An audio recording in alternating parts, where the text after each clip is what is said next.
Hi guys, welcome to Sintimes Babu family. இன்றைக்கி நம்ம கிராமத்தில் ஒரு ஸ்பெஷலாக சிந்தாமணி சிக்கன் இப்போ நம்ம செய்ய போகிறோம்.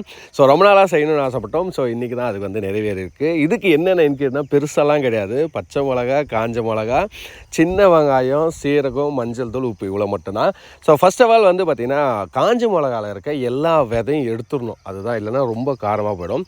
விதையெல்லாம் நுணுக்கி எடுத்துடணும். அதுக்கப்புறம் பார்த்திங்கன்னா நம்ம சின்ன வெங்காயத்தெல்லாம் உரித்து வச்சுக்கலாம். சீரகம், மஞ்சள் தூள், அதே மாதிரி இஞ்சி பூண்டு இதெல்லாமே நம்ம அரைச்சி எடுத்து வச்சுக்கிட்டோம்.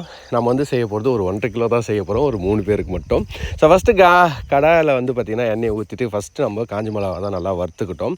வறுத்துட்டு அதுக்கப்புறம் நம்ம சின்ன வெங்காயத்தை போட்டு நல்லா பொன்னிறமாக, எப்போ வெங்காயம் போட்டாலும் சரி பொன்னிறமாக வேகணும்னு சொல்லுவாங்களே, அதே மாதிரி தான் பொன்னிறமாக சின்ன வெங்காயத்தை போட்டோம். சின்ன வெங்காயத்தை போட்டால் தான் நல்ல ஒரு டேஸ்ட் வரும்.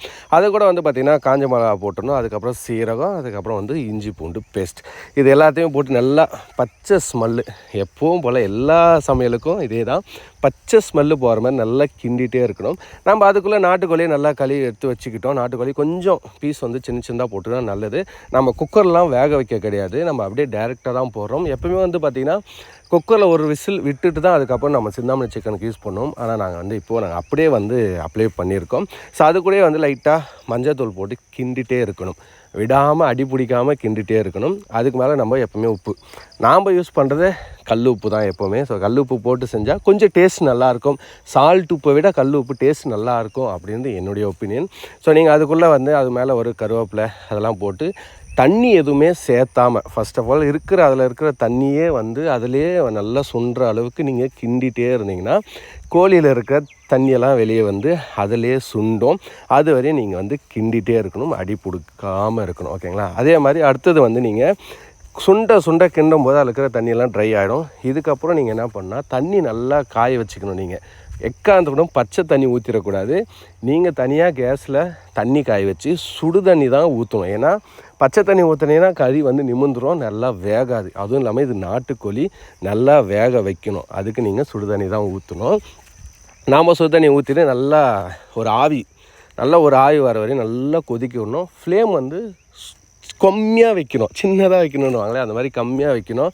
ரொம்ப அதிகமாக ஃப்ளேமில் இது வேக வைக்கக்கூடாது, ரொம்ப கம்மி ஃப்ளேமில் வேக வைக்கணும். அதுக்கப்புறம் கொஞ்ச நேரம் கொதிச்சதுக்கப்புறம் ஒரு கிண்டிட்டு நம்ம மூடி போட்டுட்டோம்னா ஓகே, அதில் நல்லா வேகும். அதுதான் மெயின். ஏன்னா இதில் நம்ம குக்கரில் வேக வைக்கல, அதனால் இது நல்லா கம்மி ஃப்ளேமில் நல்லா வேக வைக்கணும். அதுதான் இங்கே இருக்கிற ஹைலைட்டே. ரொம்ப டஃப்பான ஒரு செக்மெண்ட்டே அந்த ஒரு விஷயந்தான். ஏன்னா நாட்டுக்கோழி அவ்வளோ சீக்கிரம் வந்துடாது அப்படின்வாங்க இல்லையா, அதே தான்.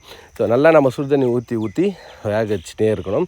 ஒரு அளவுக்குள்ள 2 அளவுக்குள்ள நம்ம 3 டைம் இந்த மாதிரி நம்ம பண்ணியிருக்கோம். ஏன்னா எவ்வளோக்கு எவ்வளோ நம்ம சுண்டை வைக்கிறோங்களோ அந்த அளவுக்கு டேஸ்ட்டாக இருக்கும்னு சொல்லிட்டு நம்ம கிராமத்து மாஸ்டர் சொன்னார். ஸோ அதே போல் நாங்கள் 3 டைம் சுடுதண்ணியை ஊற்றி சுண்டை வச்சு நம்ம எடுத்தோம்.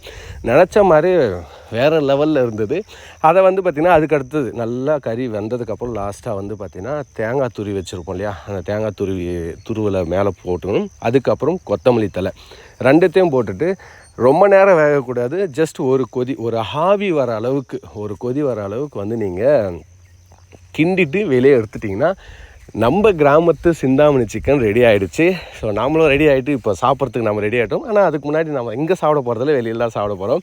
அதுக்கு நம்ம இப்போ பார்சல் பண்ணி ஆகணும் இல்லையா, அதுக்கு நாம் என்ன பண்ணோம், ஒரு ஹாட் பாக்ஸ்லாம் போட்டு அதில் பேக் பண்ணி எடுத்துன்னு போனோம். ஆனால் நினச்சதை விட வேறு லெவலில் அந்த டேஸ்ட் வந்திருக்கு. நானும் எதிர்பார்க்கல நம்ம கிராமத்து மாஸ்டர் இந்த அளவுக்கு செய்வாரான்னு சொல்லிட்டு எனக்கும் தெரியாது. இந்த வீடியோ பிடிச்சிருந்தா மறக்காம லைக் அண்ட் சப்ஸ்கிரைப் பண்ணிட்டு உங்களுடைய கருத்துக்களை கீழே இருக்க கமெண்ட் பாக்ஸில் ஷேர் பண்ணுங்கள்.